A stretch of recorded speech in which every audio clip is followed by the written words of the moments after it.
खबर मिल रही है। गृह मंत्री अमित शाह ने मुस्लिम आरक्षण के मुद्दे पर कांग्रेस पर प्रहार किया है। अमित शाह ने कहा कि मुस्लिम रिजर्वेशन जो तेलंगाना में कांग्रेस टीआरएस ने किया है, हम उसे एससी, एसटी, ओबीसी रिजर्वेशन करने का काम करेंगे। अमित शाह की तरफ से यह बयान दिया गया। कांग्रेस के मुस्लिम आरक्षण पर अमित शाह ने प्रहार किया है।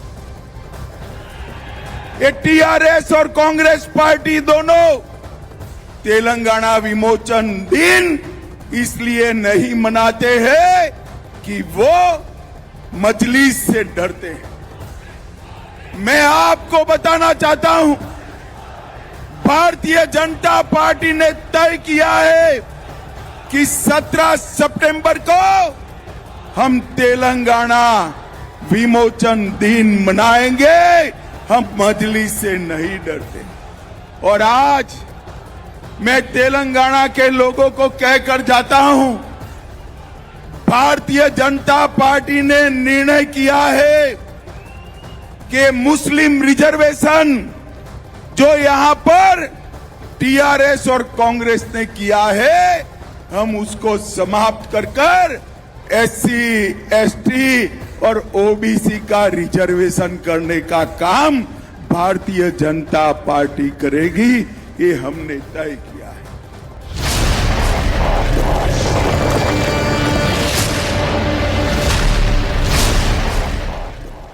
मुझे प्राइड है इंडिया। शुक्रवार है, जुमा का दिन है और मुबारक दिन पर शैतानी ताकत को कामयाबी नहीं मिलेगी। एआईयूडीएफ प्रमुख बदरुद्दीन अजमल का बड़ा बयान सामने आया। बोले, चुनाव जीतने के बाद असम में 700 मदरसों को फिर से खोलेंगे। आज पीएम मोदी मध्य प्रदेश और यूपी की कई सीटों पर करेंगे ताबड़तोड़ प्रचार। यूपी के आगरा, आंवला और शाहजहांपुर तो मध्य प्रदेश के मुरैना में करेंगे रैली। एनएसए के तहत डिब्रूगढ़ जेल में बंद खालिस्तानी समर्थक अमृतपाल सिंह लड़ेगा चुनाव। अमृतपाल के वकील ने दी जानकारी। पंजाब की खडूर साहिब सीट से लड़ सकता है चुनाव। एनसीपी का शरद पवार गुट आज जारी करेगा अपना घोषणा पत्र। पुणे से जारी होगा घोषणा पत्र। साथ में पार्टी एक गाना भी करेगी जारी। डिफेंस मिनिस्टर राजनाथ सिंह ने आंध्र प्रदेश की वाईएसआर कांग्रेस सरकार पर साधा निशाना। कहा, वाईएसआर सीपी के शासन में land mafia, sand mafia, mining mafia और लिकर माफिया बढ़ गए। राजस्थान के उदयपुर में कांग्रेस प्रवक्ता संदीप चौधरी का बड़ा बयान। बोले, राम और हनुमान के नाम से नहीं चलेगा देश। ईवीएम वीवीपैट मामले में सुप्रीम कोर्ट ने फैसला सुरक्षित रखा। ईवीएम की पर्चियों को 100% मिलान करने के लिए दायर याचिका पर सुनवाई पूरी। केरल के वायनाड में प्रचार के दौरान प्रियंका गांधी ने बीजेपी पर साधा निशाना। बोली, पहले चरण के रुझान देखकर डर गए बीजेपी नेता। पीएम मोदी कर रहे हैं बहकी बहकी बातें। 26 अप्रैल को यूपी के बरेली में प्रधानमंत्री मोदी का रोड शो। बीजेपी उम्मीदवार के लिए करेंगे चुनाव प्रचार। लखनऊ से बीजेपी उम्मीदवार 29 अप्रैल को दाखिल करेंगे नामांकन। राजनाथ सिंह रथ पर सवार होकर कलेक्ट्रेट ऑफिस पहुंचेंगे।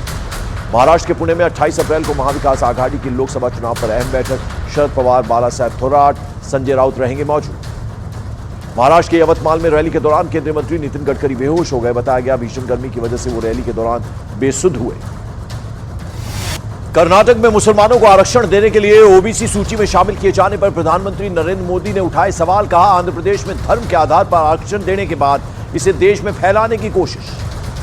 मुस्लिम आरक्षण को लेकर कर्नाटक के सीएम सिद्धारमैया का पीएम मोदी पर पलटवार। सिद्धारमैया ने पीएम मोदी के सभी दावों को झूठा बताया। बैतूल की रैली से पीएम मोदी ने विपक्षी गठबंधन पर साधा निशाना। बोले, इंडिया अलायंस वाले एक साल में एक प्रधानमंत्री वाला फॉर्मूला बना रहे हैं। पीएम मोदी के कर्नाटक में मुस्लिमों को ओबीसी सूची में शामिल करने पर दिए बयान पर कांग्रेस ने किया पलटवार। सुप्रिया श्रीनेत ने कहा, अर्धसत्य पूरे झूठ से ज्यादा खतरनाक होता है। महाराष्ट्र की अमरावती रैली में होम मिनिस्टर अमित शाह ने कहा, कमल का बटन इतनी जोर से दबाना है कि करंट इटली में लगे। केंद्रीय मंत्री स्मृति ईरानी ने कांग्रेस पर साधा निशाना। बोली, अगले 5 सालों में कांग्रेस का एक भी गुंडा अमेठी में नहीं रहने दूंगी। यूपी की कन्नौज सीट से आज नामांकन भरेंगे समाजवादी पार्टी अध्यक्ष अखिलेश यादव। पहले तेज प्रताप यादव को दी गई थी कन्नौज सीट। उत्तर प्रदेश के डिप्टी सीएम केशव प्रसाद मौर्य ने एसपी और बीएसपी पर साधा निशाना। बोले, प्रचंड बहुमत से एनडीए कैंडिडेट जीतेंगे। समाजवादी पार्टी और बीएसपी का खाता भी नहीं खुलेगा। राजस्थान के पूर्व मुख्यमंत्री अशोक गहलोत फोन टैपिंग के आरोपों में गिरे। उनके पूर्व ओएसडी लोकेश शर्मा ने फोन टैपिंग के लगाए आरोप। एक ऑडियो भी जारी किया। चुनाव रैली में नितिन गडकरी की तबीयत बिगड़ने पर ममता बनर्जी ने चुनाव आयोग पर साधा निशाना। 3 महीने के चुनावी कार्यक्रम पर उठाए सवाल। तृणमूल कांग्रेस सांसद अभिषेक बनर्जी ने चुनाव के बीच बड़ा दावा किया। उनके मुताबिक बंगाल बीजेपी के 10 बड़े नेता तृणमूल कांग्रेस के संपर्क में हैं। पश्चिम बंगाल के नंदीग्राम में टीएमसी प्रत्याशी का हुआ विरोध। बीजेपी समर्थकों ने टीएमसी प्रत्याशी देवांशु के विरोध में की नारेबाजी। 26 अप्रैल को लोकसभा चुनाव के दूसरे चरण के मतदान से पहले ओवैसी का विवादास्पद बयान। बोले 26 अप्रैल को शुक्रवार है, जुमा का दिन है और मुबारक दिन पर शैतानी ताकत को कामयाबी नहीं मिलेगी। एआईयूडीएफ प्रमुख बदरुद्दीन अजमल का बड़ा बयान सामने आया। बोले चुनाव जीतने के बाद असम में 700 मदरसों को फिर से खोलेंगे। आज पीएम मोदी मध्य प्रदेश और यूपी की कई सीटों पर करेंगे ताबड़तोड़ प्रचार। यूपी के आगरा, आंवला और शाहजहांपुर तो मध्य प्रदेश के मुरैना में करेंगे रैली। एनएसए के तहत डिब्रूगढ़ जेल में बंद खालिस्तानी समर्थक अमृतपाल सिंह लड़ेगा चुनाव। अमृतपाल के वकील ने दी जानकारी। पंजाब की खडूर साहिब सीट से लड़ सकता है चुनाव। एनसीपी का शरद पवार गुट आज जारी करेगा अपना घोषणा पत्र। पुणे से जारी होगा घोषणा पत्र। साथ में पार्टी एक गाना भी करेगी जारी। डिफेंस मिनिस्टर राजनाथ सिंह ने आंध्र प्रदेश की वाईएसआर कांग्रेस सरकार पर साधा निशाना। कहा वाईएसआर सीपी के शासन में land mafia, sand mafia, mining mafia और लिकर माफिया बढ़ गए। राजस्थान के उदयपुर में कांग्रेस प्रवक्ता संदीप चौधरी का बड़ा बयान। बोले राम और हनुमान के नाम से नहीं चलेगा देश। ईवीएम वीवीपैट मामले में सुप्रीम कोर्ट ने फैसला सुरक्षित रखा। ईवीएम की पर्चियों को 100% मिलान करने के लिए दायर याचिका पर सुनवाई पूरी। केरल के वायनाड में प्रचार के दौरान प्रियंका गांधी ने बीजेपी पर साधा निशाना। बोली पहले चरण के रुझान देखकर डर गए बीजेपी नेता। पीएम मोदी कर रहे हैं बहकी बहकी बातें। 26 अप्रैल को यूपी के बरेली में प्रधानमंत्री मोदी का रोड शो। बीजेपी उम्मीदवार के लिए करेंगे चुनाव प्रचार। लखनऊ से बीजेपी उम्मीदवार 29 अप्रैल को दाखिल करेंगे नामांकन। राजनाथ सिंह रथ पर सवार होकर कलेक्ट्रेट ऑफिस पहुंचेंगे। महाराष्ट्र के पुणे में 28 अप्रैल को महाविकास आघाड़ी की लोकसभा चुनाव पर अहम बैठक। शरद पवार, बालासाहेब थोराट, संजय राउत रहेंगे मौजूद। महाराष्ट्र के यवतमाल में रैली के दौरान केंद्रीय मंत्री नितिन गडकरी बेहोश हो गए। बताया गया भीषण गर्मी की वजह से वो रैली के दौरान बेसुध हुए। कर्नाटक में मुसलमानों को आरक्षण देने के लिए ओबीसी सूची में शामिल किए जाने पर प्रधानमंत्री नरेंद्र मोदी ने उठाए सवाल। कहा आंध्र प्रदेश में धर्म के आधार पर आरक्षण देने के बाद इसे देश में फैलाने की कोशिश। मुस्लिम आरक्षण को लेकर कर्नाटक के सीएम सिद्धारमैया का पीएम मोदी पर पलटवार। सिद्धारमैया ने पीएम मोदी के सभी दावों को झूठा बताया। बैतूल की रैली से पीएम मोदी ने विपक्षी गठबंधन पर साधा निशाना। बोले इंडिया अलायंस वाले 1 साल में एक प्रधानमंत्री वाला फॉर्मूला बना रहे हैं।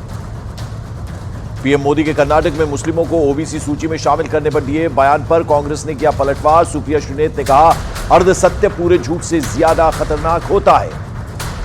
महाराष्ट्र की अमरावती रैली में होम मिनिस्टर अमित शाह ने कहा कमल का बटन इतनी जोर से दबाना है कि करंट इटली में लगे। केंद्रीय मंत्री स्मृति ईरानी ने कांग्रेस पर साधा निशाना। बोली अगले 5 सालों में कांग्रेस का एक भी गुंडा अमेठी में नहीं रहने दूंगी। यूपी की कन्नौज सीट से आज नामांकन भरेंगे समाजवादी पार्टी अध्यक्ष अखिलेश यादव। पहले तेज प्रताप यादव को दी गई थी कन्नौज सीट। उत्तर प्रदेश के डिप्टी सीएम केशव प्रसाद मौर्य ने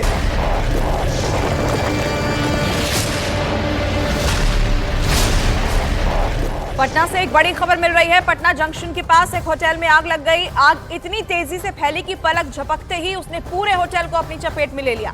इस हादसे में 3 लोगों की आग में झुलसने की वजह से मौत हो गई है, तो वहीं 5 लोग जख्मी बताए गए हैं। 2 तस्वीरें आपको दिखा रहे हैं। जिस होटल में आग लगी उसकी तस्वीरें आप देखिए। पल भर में ही आग ने पूरे होटल को अपने कब्जे